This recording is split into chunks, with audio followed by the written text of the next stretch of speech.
ဒါကိုစကွီဂျီလို့ခေါ်ပါတယ်ကျွန်တော်မြန်မာခေါ်ဆိုတော့စကီပါဗျာဟို screen printing စီးရိုက်တဲ့အခါမှာအသုံးပြုတဲ့ပစ္စည်းတစ်ခုပါ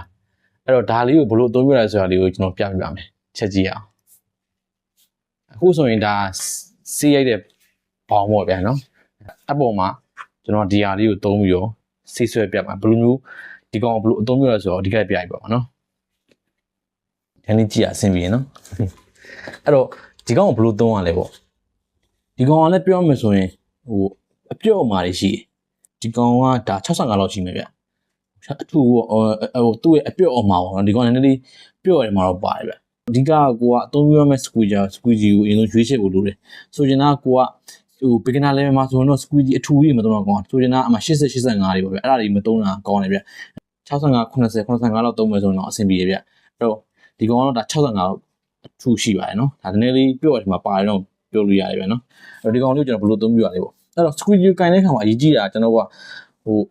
beginner level မှာဆိုရင်အရေးဆုံးကကျွန်တော်က squeegee ကိုအစွန်းတစ်ဖက်နဲ့ကင်တက်ဖို့ကပိုအရေးကြီးတယ်အဲ့တော့ကင်တဲ့ကဘယ်လိုကင်မလဲပေါ့ဒါကတော့ကျွန်တော်ဟို beginner level မှာကင်တဲ့ပုံစံကိုချက်ပြောပြရနော်ဒီလိုမျိုးလေးကင်တာပိုကောင်းဆိုချင်တာဒီမှာလက်အနေထားဒါကျွန်တော်ဒီလိုကင်တဲ့ခါမှာဒီလိုပုံစံပေါ့နော်အဲ့တော့လက်အနေထားဒီလိုမျိုးလေးကင်တာတယ်ဗျဒီလိုမျိုးကင်တာပိုကောင်းမှာသူ့ရဲ့သူကလက်ကင်လို့ကောင်းအောင် position လေးရှိရည်နော်လက်တော့အရှော့လေးရှိရည်ဗျနော်အဲ့လိုမျိုးလေးအလုပ်ပေးတာနော်အဲ့တော့အဲ့အတိုင်းပဲဒီလိုကင်တာပိုကောင်းတာအကျင့်ဖြစ်အောင်နော်ဒီလိုမျိုးလေးအဲ့လိုအတွင်းမှာအဲ့လိုမျိုးထားမယ်နော်အဲ့ဆိုရင်ကဒီလိုပုံစံမျိုးပေါ့နော်ဒီလိုပုံစံထားတာပို့ပြီးတော့ကောင်းတယ်ဗျအဲ့တော့ဒီလိုထားလက်ကကျွန်တော်ဒီအဆုံးလေးမဟုတ်ပဲဒီနေထားတော့ပဲအဲ့တော့အဆုံးတစ်ဖက်ကင်မယ်ဒီမျိုးလေးထားမယ်အဲ့ဆိုကျွန်တော်ရပြီပြောလို့ရနော်ဆိုချင်တာကဒါ beginner level မှာဆိုတော့ကျွန်တော်ထပ်ပြောရရင်အဆုံးတစ်ဖက်ကကင်တာပို့ပြီးတော့ကောင်းတယ်ဗျနော်ကိုကျွမ်းကျင်ကတစ်ဖက်လေးဆွဲလိုက်ရတယ်နော်ကိုအားမသုံးတဲ့အချိန်မှာကျွန်တော်ဒီဆုံးတစ်ဖက်ကင်ပြီးဆွဲတာပို့ကောင်းအဲ့တော့လက်ကိုသုံးတဲ့ခါမှာထပ်ပြောရရင်ဒီမျိုးလေးထားမယ်နော်အဲ့တော့ဒီလိုလေးကင်မယ်အဲ့တော့ဆွဲတဲ့ခါမှာဘယ်လိုဆွဲမလဲပေါ့ကျွန်တော်ကဆွဲတဲ့ခါမှာဒီဂရီရှိရယ်ဒီဂရီဆိုတော့ကျွန်တော်ကိုယ့်ဘက်ကိုဆွဲမယ်ဆိုကျွန်တော်က45 60လောက်ဆွဲရပိုကောင်းဆိုကျွန်တော် squeegee သဘောတရားစေးကြကြီးกว่าပဲစေးကြဆိုတာကျွန်တော်ကအရန်လူကျင်းသွားလေဆိုကျွန်တော်ဒါကျွန်တော်ကိုယ့်ဘက်ကိုဆွဲမှာနော်ကိုယ့်ဘက်မျိုးဆွဲကိုယ့်ဘက်ကိုဆွဲမယ်ဆိုစေးရဒီဘက်ချက်မှာရှိရတဲ့အတွက်ကျွန်တော်ကဘယ်လိုလုပ်ရလဲဆိုဒီဂရီကတွားပြီးအချင်းကျကစားပြီးရတာဆိုကျွန်တော်ဒီဂရီကျင်းသွားရင်ကျွန်တော်ဒီလိုမျိုးဆွဲမယ်ဆိုရင်စေးရပို့ပြီးကြတယ်အရန်ကြလို့ကျွန်တော်ကအမှားရရှိတဲ့ error အတိုင်းမှာအဲ့တော့ကျွန်တော်က beginner level မှာဆိုတော့ကျွန်တော်ကလူလေး45 60လောက်ကျွန်တော်ထောင်ဆွဲတာပို့ပြီးတော့ကောင်းတယ်ဗျာနော်အဲ့လူလေးဆွဲတယ်ပေါ့နော်အဲဆွဲတဲ့ခါမှာလေဒါခုနကကျွန်တော်ပြောတဲ့ degree angle ပေါ့နော် angle ဒီအချိုး angle တွေပေါ့နော်ကျွန်တော်ကဒါခုသိရမှာကျွန်တော် speed ဆိုတာကျွန်တော်ကဆွဲတဲ့ခါမှာကျွန်တော်ကဆေးကိုဒီမှာကိုယ့်ရဲ့ဆေးရဲ့အသားအနာအပြစ်အကျဲပုံပြီးပြီးတော့ဆေးကကျွန်တော်ကပြစ်တယ်ဆိုရင်ကျွန်တော်နည်းနည်းလေးဖြည်းဖြည်းလေးဆွဲပြီးပို့ပြီးတော့ကောင်းအဲ့မှာဆေးရဖြည်းဖြည်းညီလေးတော့ကြာတာအရင်ကျဲတယ်ဆိုထားလို့ဆေးကျဲတယ်ဆိုရင်တော့ဆေးမြန်လေးဆွဲပေါ့ဗျာနော်အရင်ကျဲတဲ့ခါကျဖြည်းဖြည်းလေးဆွဲမယ်ဆိုရင်ဆေးအောက်မှာကျုံမှာဆိုပြောနေမှာဒီဇိုင်းဖော်လာတာဒီဇိုင်းဖော်ရနေအပေါက်တွေဗျအပေါက်တွေမှာဆေးကိုကဆေးကိုကျဲဆေးအကျဲကြီးကိုကျွန်တော်ဖြည်းဖြည်းလေးဆွဲမယ်ဆိုရင်ကျုံကြမှာလေနော်အဲ့တော့ကျွန်တော်ကဆေးအကျဲဆိုကျွန်တော်နည်းနည်းလေးမြန်လေးဆွဲပုံမှန်ထက်နည်းလေးမြန်လေးဆွဲပေါ့နော်ဆေးပြစ်ဆိုတော့ပုံမှန်ထက်ကျွန်တော်နည်းနည်းလေးဖြည်းဖြည်းလေးဆွဲပေါ့တဘောအဲ့လိုမျိုးပါနော်အဲ့တော့နောက်တစ်ခုကျPR ဆိုတာကျွန်တော်ဘယ်လိုလဲဆိုတော့ကျွန်တော်က squeegee ကိုဖိတဲ့ခါမှာကျွန်တော်ဘယ်လိုလဲဆိုတော့ကျွန်တော်ဆောင်းလာတာဗျာဒီလိုဆောင်းလာတာအဲ့တော့ဆောင်းလာတဲ့ကောင်ဖိတဲ့ခါကျရင်ဒီ squeegee အသားကြီးလိုမျိုးဟိုလိမ်လိုမျိုးပေါ့ဗျာပြောရရင်ဒီလိုမျိုးလှမ်းမချိုးလို့ဗျာနော်လိုပြမယ်ဆိုတော့ဒီမျိုးဒီ squeegee ကိုဒီမျိုးကြီးလှမ်းမချိုးလို့လားနော်အဲ့လိုကြီးကွေးဝါးဒီချိုးမချဘူးလို့လားဆိုရင်တော့ကျွန်တော်ကဟိုဘောပင်နဲ့စက်ကူနဲ့ရေးလို့ပဲဗျာနော်အရန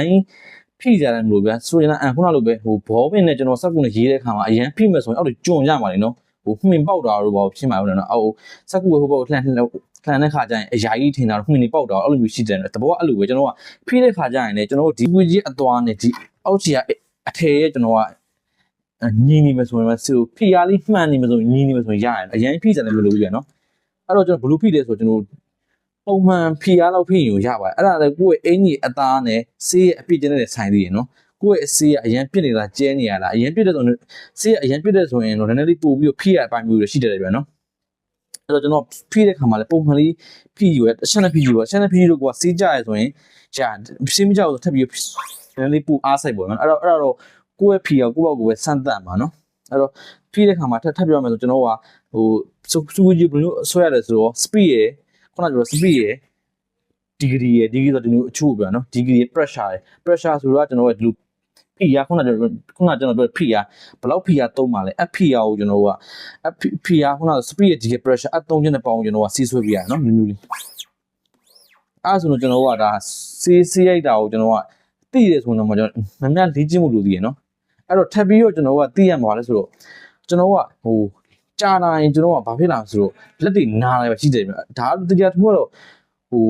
လူကကိုယ့်ဘက်ကိုဆွဲတော့ကြောင့်မို့လက်တွေနားလက်စစ်နားတော့ကျွန်တော်တို့ကတစ်ခါကြုံမှုတွေဗျာအဲ့တော့ကိုကနာပြီးဆွဲတာဖြစ်ဗျာအဲ့လိုမျိုးတွေရောဆင်ခြင်မှုလိုပဲဗျာကိုယ့်ရဲ့လက်ခုနလိုပေါ့ကိုဖိအားတွေကဟိုဖိတင်ကိုဖိရလားပူလိုထက်ပူဖိနေရလားအဲ့လိုမျိုးလေးကွာဆန်းသက်ဖို့လိုတယ်အရင်ဖိမဲ့ဆိုရင်စီးရကျွန်းရတာတော့လူနဲ့ဝင်မမြတာပေါ့ကျွမ်းတယ်နော်အဲ့တော့နောက်တစ်ခုကကျတော့ထပ်ပြမယ်ဆိုကျွန်တော်စေးတယ်ဆိုတော့ဒီမျိုးအဆွဲရဲမဟုတ်အတုံးလည်းရှိသေးတယ်ဒီမျိုးထားတော့ကျွန်တော်ဒီခုံကတော့ဟိုရှေ့ကိုကျွန်တော်ကဟိုရှေ့တုံးလို့မရအောင်ထပ်ပြောရင်ဒီခုံကနော်ရှေ့ဘယ်လိုလဲဆိုတော့ဒီခုံဒီမှာလေဒီဘက်ချမ်းပဲချုပ်ထားတာဒီဘက်ချမ်းပဲချုပ်တယ်အဲ့တော့ဒီဘက်ချမ်းကိုတော့တုံးလို့မရအောင်နော်ဒါပို့ပြမယ်ဆိုတော့ကျွန်တော်ဒီဘက်ချမ်းကိုတွန်းမယ်ဆိုရင်ဒါပို့ပြီးတော့လူကပို့ပြီးတော့အဆင်ပြေပြောလို့ရတယ်ဆိုကြတာကျွန်တော်လူဆွဲရတယ်လူတွန်းရတယ်ဆိုရင်တွန်းတာပို့ပြီးလူတက်တာစီပါနော်တို့ကဆိုဒုမျိုးလေးပေါ့လေလူတွန်းရတာပို့ပြီးတက်တာလေဆွဲရလည်းလေးပင်မန်းဒီမှာတော့ပါတယ်အဲ့တော့ကိုက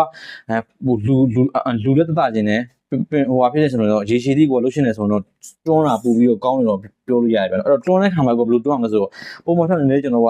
ဟိုခုနကျွန်တော်ပြောခဲ့ဒီလိုကိုပုတ်ဆွဲမယ်ဆိုရင်ထောင်ဆွဲတယ်ဗျတွန်းမယ်ဆိုကျွန်တော်လှဲတွန်းပြီးရမှာသဘောတရားဒီဂရီအကျဖြစ်သွားတာဗျဒီဘက်ချောက်ကဒီဘက်ချောက်ကဆွဲဒီဘက်ချောက်ကဒီမှာချိုးထားတဲ့ခါကျဒီဂရီအကျဖြစ်သွားတာသဘောတရားအဲ့လိုပဲနော်ဒီမျိုးလေးတွန်းပြီးရတာနော်အဲ့တော့နည်းလေးတွန်းမယ်ဆိုရင်နည်းလေးကထောင်